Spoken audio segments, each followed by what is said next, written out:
சொல்றேன்னு தெரியல. ஏன்னா எனக்கு அவங்களுக்கு உடம்பு சரியில்லாம இருக்கும் போதே எல்லாருக்குமே கொஞ்சம் ரொம்ப கஷ்டமா இருந்துச்சு. கூட ஒர்க் பண்ணவங்க அவர்னால வந்துட்டு ரொம்ப நேரமாவே டிராவல் பண்ணி உட்கார முடியல. எவ்வளவுக்கு எவ்வளவு இது பண்ணாரோ அவ்வளவுக்கு அவ்வளவு ரொம்ப கஷ்டப்பட்டு உட்கார்ந்த மாதிரி எங்களுக்கு எல்லாம் ஃபீல் ஆனிச்சு. இது நம்ம எதிர்பார்க்காத ஒரு விஷயம் இல்லையா அது. ஆனா எப்பவுமே அவருடைய நகைச்சுவை எப்பவுமே நம்ம கூட வாழ்ந்துட்டே தான் இருக்கும். நம்மளுடைய நினைவுல அவர் வாழ்ந்துட்டு தான் இருப்பாரு. வணக்கம் நந்தினிகா.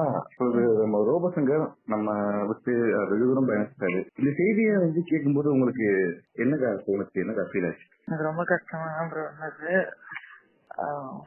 நான் சொல்றேன் தெரியல. ஏன்னா எனக்கு அவங்களுக்கு உடம்பு சரியில்லாம இருக்கும் போதே எல்லாருக்குமே கொஞ்சம் ரொம்ப கஷ்டமா இருந்தது. கூட ஒர்க் பண்ணவங்க பழகுனவங்க எல்லாருக்குமே ரொம்ப கஷ்டமா இருந்தது. பட் அதுக்கப்புறமா அவரு அதுல இருந்து ரெக்கவர் ஆகி மறுபடியும் ஒரு பழைய ரோபோ சங்கரா பார்க்கும்போது ரொம்ப சந்தோஷமா இருந்தது. ஏன்னா லாஸ்ட் ஒரு 2 weeks பேக் நினைக்கிறேன் நாங்க இது பண்ணோம். ஸோ அதுதான் எனக்கு தெரிஞ்சு லாஸ்ட் வீக் நினைக்கிறேன் அவருக்கு. ஸோ அந்த டைம்ல அவர்னால ரொம்ப நேரமாவே டிராவல் பண்ணி உட்கார முடியல. எவ்வளவுக்கு எவ்வளவு இது பண்ணாரோ அவ்வளவுக்கு அவ்வளவு ரொம்ப கஷ்டப்பட்டு உட்கார்ந்த மாதிரி எங்களுக்கு எல்லாம் ஃபீல் ஆனது. பட் நார்மலா தான் இருந்தாரு. அடிக்கடி தண்ணி குடிச்சிட்டே இருந்தாரு, சில் வாட்டர் குடிச்சிட்டே இருந்தாரு. அவருக்கு மஞ்சக்காமலை வந்தது. ஸோ அதுக்கப்புறமா எல்லாருமே ஆக்சுவலா உடம்ப பாத்துக்கணும். இது நம்ம எதிர்பார்க்காத ஒரு விஷயம் இல்லையா அது. ரொம்ப கஷ்டமா இருக்கு. நியூஸ் கேட்டதுல இருந்து ஒரு மாதிரி அர்த்தம். அவரு தவறுன செய்தியை கேட்ட உடனே எல்லாருமே என்ன சொன்னா, இப்பதான் அது இதுல பார்த்தேன் அப்படின்னு தான் எல்லாருமே சொல்லிட்டு. அப்ப அந்த மாதிரி நீங்களும் தான் பகிர்ந்துருந்தீங்க. உங்களுக்கு எவ்வளவு சாட்சியா இருந்துச்சு? அதுதான் எனக்கு ரொம்ப கஷ்டமா இருந்ததுன்னு சொல்றேன். ஏன்னா இந்த லாஸ்ட் மினிட் தான் ரொம்ப ஜாலியா இருந்துட்டு ரொம்ப சந்தோஷமா இருந்தோம். அந்த டைம்ல அவர் தான் நான் லாஸ்டா பாத்துட்டு ஹக் பண்ணிட்டு வந்தேன் லாஸ்ட் மினிட். அதுதான் அவர் லாஸ்டா நான் லைவா பார்த்தேன். எல்லாருமே டிவில பாத்துருக்காங்க, நாங்க நேர்ல பார்த்து. இதுக்கப்புறம் பிரியங்காவும் கிரிஜாவும் நல்லா ஸ்ட்ராங்கா இருக்கணும். அவர் இல்லாதது கண்டிப்பா எல்லாருக்கும் ஒரு பெரிய இழப்பு தான். ஆனா எப்பவுமே அவருடைய நகைச்சுவை எப்பவுமே நம்ம கூட வாழ்ந்துட்டே தான் இருக்கும். நம்மளுடைய நினைவுல அவர் வாழ்ந்துட்டு தான் இருப்பாரு. அவர் பழகிறதுக்கு எப்படி மனுஷனுக்கா? ஏன்னா நேற்றுல இருந்து அவருக்கு இரங்கல் செய்தி வந்துகிட்டே தான் இருக்கு. முதலமைச்சர்ல இருந்து அரசு தலைவர்ல இருந்து எல்லாருமே அவங்களுக்கு இரங்கல் செய்தி தெரிவிச்சுட்டே இருக்காங்க. அவ்வளவு அந்த வருஷத்தை வச்சிருக்காரு. அது எப்படிப்பட்ட ஒரு மனுஷர் தான் அவர். இந்த பாகுபாடு இல்லாம பழகுற ஒரு கேரக்டர். நம்ம ஒரு ஆர்டிஸ்ட் ஆயிட்டோம், இந்த பிளேஸ்ல தான் இருக்கணும் அப்படின்னு நினைக்காத ஒரு கேரக்டர். யாரா இருந்தாலுமே போயிட்டு செல்லக்குட்டி தங்கக்குட்டி அப்படின்னு சொல்லி பேசுறாரு. யாரா இருந்தாலும் ஓகே. இன்ன வரைக்கும் அவர் முகத்துல நான் ஒரு கோபம் பார்த்தது கிடையாது, ஒரு வெறுப்பு பார்த்தது கிடையாது. எப்பவுமே சிரிச்சுட்டே தான் இருப்பாரு. எப்பவுமே அதாவது ஆன் ஸ்கிரீன்ல காமெடி பண்ணி சிரிக்க வைக்கிறத தவிர்த்து ஆஃப் ஸ்கிரீன்ல இந்த ஸ்டேஜ்ல இருந்து இறங்கி வந்தாலும் லைட் பண்ணாத எல்லாத்தையுமே ரொம்ப ஒரு சிரிச்ச முகமா அப்படியே போவாரு.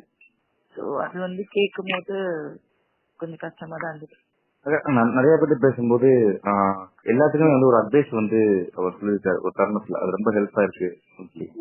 உங்களுக்கு அந்த மாதிரி ஏதாவது அட்வைஸ் பண்ணிருக்காரா? எனக்கு அந்த குறுப்புணர் இல்ல ப்ரோ. கண்டிப்பா அவருடைய ஆத்மா கண்டிப்பா சாந்திடும். அவ்வளவு நண்பர்கள் செத்துட்டு இருக்காரு, அவ்வளவு இரங்கல் தெரிவிச்சிட்டு இருக்காங்க. அவருடைய ஆத்மா சாந்திடும் சொல்லி நம்ம பிரார்த்திக்கலாக்கா. உங்களோட குடும்பத்துக்கு ஏதாவது சொல்லணும்னா? நான் நேர்ல போய் பாத்துக்கிறேன் ப்ரோ. எப்போவுமே தூக்கம் வராதுன்னு வீட்டில் சண்டை போடுறவன், எனக்கு தூக்கம் வருது, நான் தூங்கணும், என்னை தூங்க விடுங்க அப்படின்றான். அதான் அவன் கடைசியாக பேசிட்டு கண்ணை மூடினது. என் தம்பியை தெரியாதவங்க யாருமே இருக்க முடியாது. அவனுடைய இறப்பு எங்கள் குடும்பத்தை மட்டும் பாதிக்கலை, எங்கள் உறவையும் பாதிக்கலை. இந்த இடத்துல நான் என்ன சொல்கிறேன்னு தெரியலை. நன்றிகள் தான் சொல்லணும். என்னென்னு கேட்டிங்கன்னா, என் தம்பியை தெரியாதவங்க யாருமே இருக்க முடியாது. நான் சிவகாசி சிவா, ரோபோசங்கருடைய கூட பிறந்த அண்ணன். அவனை தெரியாதவங்க யாரும் இருக்க முடியாது. அந்த அளவுக்கு ஒவ்வொரு வீட்டினுடைய இல்லத்திலும் குழந்தைகள்கிட்டையும் மகிழ்ச்சியை அள்ளி அள்ளி கொடுக்குறவன். அவனுடைய இறப்பு எங்கள் குடும்பத்தை மட்டும் பாதிக்கலை, எங்கள் உறவையும் பாதிக்கலை. ஒட்டுமொத்த தமிழ் ரசிகர்களையும் திரையுலகத்தையும் ஒரு அதிர்ச்சிக்குள்ளாயிருக்கு, அப்படி தான் சொல்ல முடியும். இந்த கலாட்டா, என்னை பேட்டி எடுத்துக்கிட்டு இருக்க கலாட்டா அவனுடைய உணர்வில் ஒரு அங்கம்னு சொல்லுவோம். ஏன்னா ரோபோசங்கருடைய நிகழ்வில் இந்த கலாட்டா மீடியா இல்லாமல் பங்களிப்பே இல்லைன்னு சொல்ல முடியும். அவன் குடும்பத்தில் ஒவ்வொரு நிகழ்வுலையும் என்ன நண்பர்கள் சொல்லுவாங்க, கலாட்டா என்னென்ன உங்கள் வீட்டுக்குள்ளே கலாட்டா மீடியா இன்னும் வரலையான்னு, அந்த அளவுக்கு இந்த கலாட்டா வந்து அவன் வீட்டுக்குள்ளே இருக்கும். அந்த கலாட்டா மீடியாவுக்கு பேட்டி கொடுக்குற அளவுக்கு என்னை நிப்பாட்டிட்டு போயிருக்கான். அவனுடைய உடல்நிலையில் வந்து தேறிடுங்கிறதுக்கு தான் ஒரு 3 நாள் போராடினது. மருத்துவத்துறை எந்த விதத்திலும் குறை வைக்கவில்லை. ஜம்மு ஹாஸ்பிட்டலுடைய டாக்டர்ஸாக இருக்கட்டும், ஊழியர்களாக இருக்கட்டும், அவனை எந்த அளவுக்கு கடைசி செகண்ட் அவன் இறந்துட்டான்னு டிக்ளேர் பண்ணக்கூடிய கடைசி நிமிஷம் வரை அவங்களுடைய பங்களிப்புலையும் மருத்துவத்திலையும் குறைய வைக்கலை. குடும்பத்துலேயும் கடைசி நிமிஷம் வரை அவனை போராடினாங்க. அதில் எந்த வித மாற்று கருத்தும் கிடையாது. இது ஒரு வெவ்வேறு குடும்பம்னா பரவாயில்ல, நாங்கள் கூட்டிகிட்டு போகிறோமாங்க. இவங்க அதில் நாங்கள் கூட்டிக்கிட்டே போக முடியாது, நீங்கள் எவ்வளவு செலவானாலும் பண்ணுங்கன்னாங்க. அதனால் மருத்துவத்தில் ஒரு புள்ளியோட குறைவில்லை. அந்த ஹாஸ்பிட்டலுக்கும் அந்த மருத்துவத்துறை ஊழியர்களுக்கும் நண்பர்களுக்கும் டாக்டர்களுக்கும் எங்கள் குடும்பத்தின் சார்பாக நான் நன்றி தான் சொல்லணும். தம்பியினுடைய இழப்பு எங்களுக்கு ஒரு பக்கம் இருந்தாலும் அவங்க செய்த கடமைக்கு வாழ்நாள் முழுவதும் நன்றி உண்டு. அவர் மருத்துவமனைக்கு போகிற தருவாயில் அவங்கள்ட்ட ஏதாவது பேசினாருங்களா? என்னிடம் பேசலை, ஏன்னா நான் செவ்வாய்க்கிழமை காலையில் ஒரு 11 மணிக்கு தான் போனேன். மனைவிட்டையும் குழந்தைகிட்டையும் அவன் கடைசியாக பேசியிருக்கான். எப்போவுமே தூக்கம் வராதுன்னு வீட்டில் சண்டை போடுறவன், எனக்கு தூக்கம் வருது, நான் தூங்கணும், என்னை தூங்க விடுங்க அப்படின்ட்டுருக்கான். அதான் அவன் கடைசியாக பேசிட்டு கண்ணை மூடினது. அண்ணன் எல்லாருக்கூடையுமே நடிச்சிட்டாரு, எல்லா விதமான மக்களையும் சென்றடைஞ்சிட்டாரு. பட் அவருக்குன்னு ஒரு ஆசை ஒன்று இருக்கும், நான் இதை பண்ணிடணும், போகிறதுக்குள்ளே இதை பண்ணி முடிச்சிடணும். எஸ், அந்த ஒரு ஆசை. திரைத்துறையில் கடைசி இறக்கும் வரை நடிகனாக இருக்கணும்னு விரும்பினான். இறக்கும் வரை நடிகனாக இருந்தான். எல்லாரோடையும் நடித்தான், என் கூடயும் ஒரு படத்தில் நடித்தான். அது எனக்கு கிடைத்த பாக்கியம் தான் சொல்லுவேன் நான். அம்பின்னு ஒரு திரைப்படத்தில் அவன் கதாநாயகனாகவும் வந்தான். அந்த படத்துக்கு ஒரு காமெடியனாக இருந்து ஒரு கேரக்டர் ஆர்டிஸ்டாக மாறி கதாநாயகனாகவும் வந்தான்.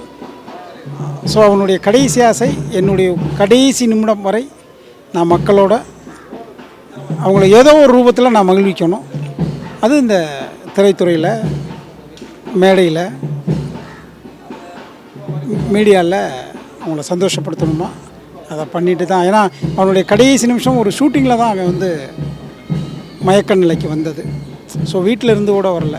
ஸோ அவன் அந்த நடிச்சுக்கிட்டு இருக்கும்போது தான் அவனுக்கு வந்தது. ஸோ அவன் ஆசையை அதில் ஃபுல்ஃபில் தான் பண்ணி போனான். ரெண்டாவது, தன்னோட சுற்றி இருக்கவங்க எல்லாருமே சிரிச்சுக்கிட்டே இருக்கணும்னு நினைப்பான். சிரிக்கிறதுக்காக என்னெல்லாம் பண்ணணுமோ அவ்வளோ பண்ணுவான். கொரோனா டயத்தில் ரொம்ப பேருக்கு எவ்வளோ பேருக்கு தெரியும்னு தெரியல, தமிழகத்தில் அவன் போகாத ஆஸ்பத்திரியே இல்லை. அத்தனை நோயாளியும் சிரிக்க வைக்க போவான். தமிழகத்தினுடைய சிறைத்துறைக்கு அதிகாரிகளுடைய அனுமதியோடு போய் இந்த சிறை கைதிகளுடைய மன அழுத்தத்தை குறைப்பதற்காக போவான். அவன் மேடை கலைஞனாக தன் வாழ்க்கையை ஆரம்பித்தவன். மேடை மட்டுமே ஒரு 20-22 மேடை ஏறியிருப்பான்னு நினைக்கிறேன்.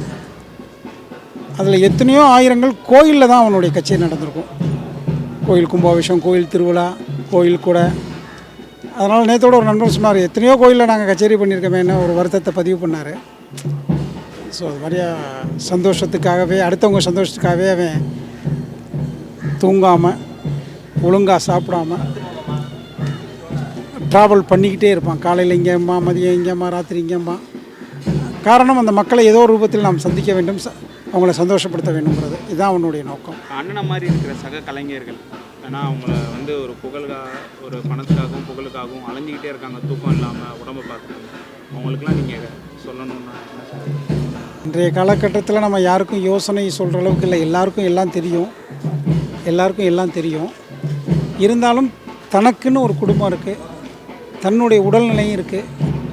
ஸோ அவங்க எவ்வளோ தான் அவங்களோட மக்களை சந்தோஷப்படுத்தணும்னு நினச்சாலும் அவங்க எடுத்துக்க வேண்டிய உணவு, எடுத்துக்க வேண்டிய உறக்கம், மருத்துவம், இதை கவனமாக கையாளணும். இதுதான் இங்கேருந்து கிடைக்கப்பட்ட பாடம்.